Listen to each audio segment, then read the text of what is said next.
guys. This was a lot of fun.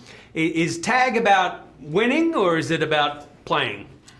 Dominating and crushing.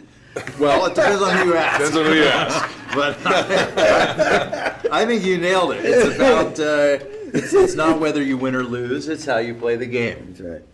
Yeah. Which is what, it's about being together. It's about hanging out. Yeah. Unless you're Jeremy, and then it's about crushing. Dominating and crushing. Well, how did the dynamic work between the three of you? Was there a natural leader or a conspiracy to take down? Well, I think we're all sort of pretty much leaders in our own way, and I think that the fact that Jeremy and I have worked together before, I've known Ed for some time, and we all kind of knew each other going in. It was a very easy dynamic to establish, and it was.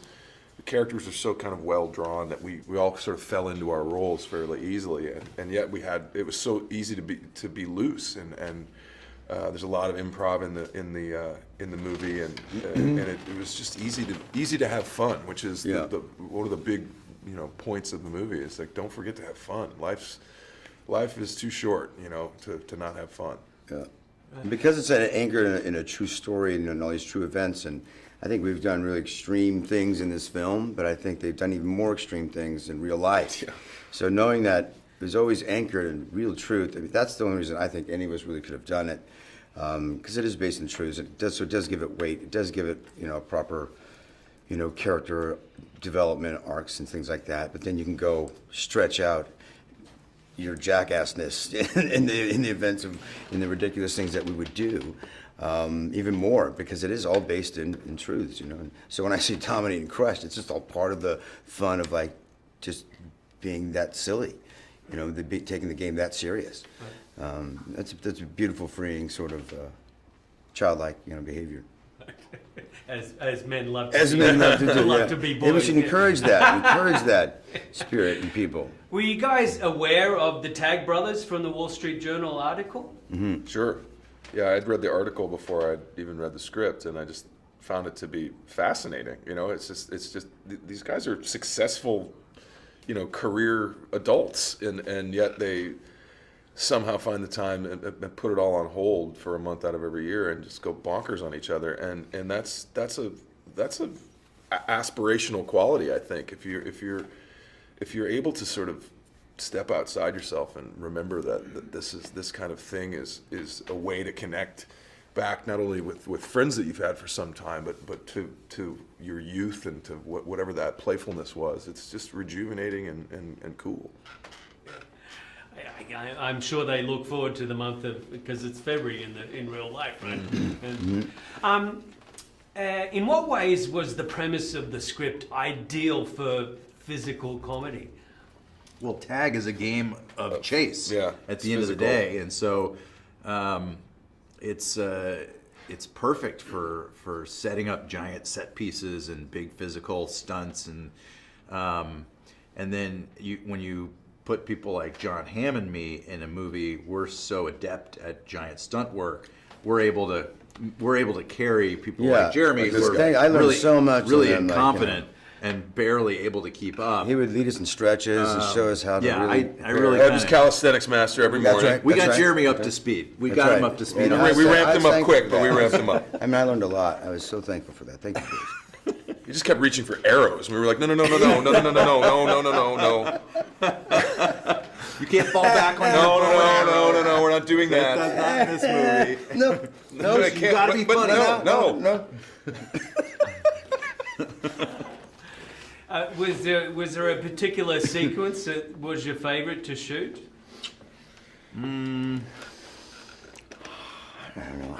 There was a lot of. So you know what, the stunt stuff is fun, but it's kind of tedious because it's a very slow production process. I think the most fun stuff was some of the stuff where we were like in the basement just kind of screwing Goofing with off, each other, yeah. or at the end at the like some of the stuff at the wedding where everybody's just kind of ragging on each other. Yeah, that's fun. That was fun. That's when we're laughing the hardest. Yeah. The other guys said that there was a lot of improvisation. How much of it made it in the film, and who can claim the All my improv. stuff made it because I'm the best at improv. I never said one of my lines. It's a really fluid process with this group. Yeah. I think probably just by the math, Hannibal might have the most Easily. because his little one-liners are Yeah. just Easily. Yeah, gold. yeah. I mean, he just lobs these little comedy grenades Yeah. the whole movie, and it's Yeah, yeah. so fun. And fortunately, when you get the cast, and not just us, but from Carrie Brownstein, Bibb, Yeah. we had so Yeah. many truly adept people at staying in the moment and yet and trying to make it funnier or whatever zig that you might do, they can zag right with you, and it was great. And then we'd find stuff on the day that we're like, oh, let's see what we would do with this weirdness, and if that makes any sense. So it was great. How competitive did it get on set? Did you guys get caught up in the rivalry?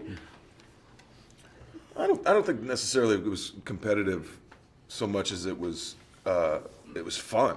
Yeah, yeah. So part of it was just kind of reveling in that good times, and again, we're technically at work, but we get to play for It's a our living, job. really. It's our And job. so that part of it was really cool. Right. How much is this film an ode to friendship? I think it's a huge ode to That friendship. that to me is that's the anchor of the film. Yeah, the core of the film. It's about adult friends who really kind of, you need a reason to get together, something that or a mechanism to bring you together, and that's what tag is for these guys, and that's really the only reason they play. Yeah, and an excuse to keep the youthful spirit of that friendship too. Not just be like, sit on a porch and drink coffee and whatever, and reminisce on old times. You just actively choose to play this game that also is a very just kind of youthful spirit, and I think that's a beautiful thing to kind of encourage in everybody. Is to not forget that beautiful spirit, and then they Any share kind it of all together. relationship, friendship, whatever takes effort, takes work, and these guys do it the right way. It's cool. Yeah. Hey, Vali here. So, are you a big movie fan? Well, stay with me as I have some cool random facts for you. Due to a miscommunication on set in The Hateful Eight, Kurt Russell accidentally smashed an antique guitar from 1870 instead of a prop. The dog who played Toto in The Wizard of Oz received a higher salary than most of the people who played Munchkins. And lastly, Michael Caine was so terrified of Heath Ledger's Joker in The Dark Knight that he forgot his lines in the first scene they shot together. Do you know any other cool facts? Let me know below. And remember, we publish new videos every day, so be sure to subscribe for more great content.